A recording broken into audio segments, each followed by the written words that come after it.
Well, in our COVID coverage this evening, cases are spiking in northern Utah. 2 counties in particular even reaching a 9-month high. ABC4's Northern Utah correspondent Kate Garner has that story.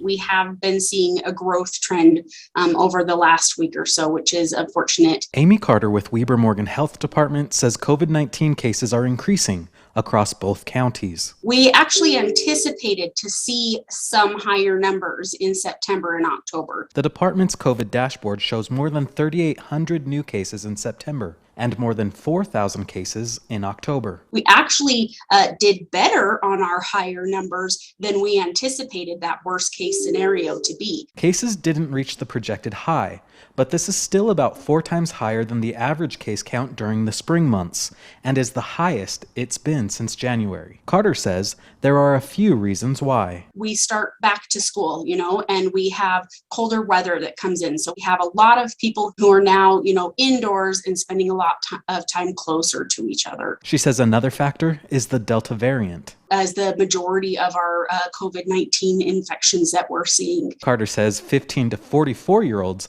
account for most of the cases. And that makes sense. These are our, students, our workforce. These people are out in the community. And she says currently, vaccinated individuals account for about 15% of COVID cases that result in hospitalization and death. Compared to that 85% of those events happening in people who are not fully vaccinated. Which is what first responders are seeing in the area too. There have been some breakthrough cases, and most of the breakthrough cases that we've seen have been maybe a household member that has been vaccinated is living with somebody that's been unvaccinated.